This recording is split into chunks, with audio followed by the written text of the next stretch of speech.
ছোট ছোট ভাই বোনেরা মিড ডে মিলে গিয়ে একটা করে ডিম সেদ্ধ পেত, খিচুড়ির সাথে বন্ধ করে দিয়েছে। এই যা, মিড ডে মিলের ডিমটাও আপনারা দিতেন না? ছি ছি ছি ছি, আমি কিন্তু এতদিন জানতাম এই মিড ডে মিলের ডিমটা অন্তত আপনারা দেন। আজকে আপনি বলে দিলেন সেটাও আপনারা দিতেন না। কি অবস্থা, দেখি আগে কি আছে বলেন। আবাস যোজনার টাকা দেয় না, রাস্তা বানানোর টাকা দেয় না। আচ্ছা, আবাস যোজনার টাকা, রাস্তা বানানোর টাকাও ওই সেন্ট্রাল থেকে দিত?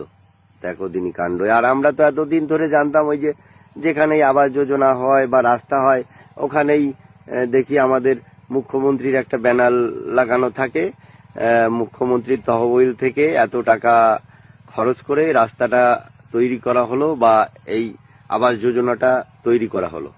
তার মানে এগুলো আমরা সব এতদিন ভুল জানতাম। আর কি কিছু আছে আমাদের অজানা, সেটা বলেন। 100 দিনের কাজের টাকা দেয় না। বন্ধ কেনই বা করবেন না বলেন? আপনারাই তো বলেন এগুলো সব আপনারা করছেন, আপনারা করেন।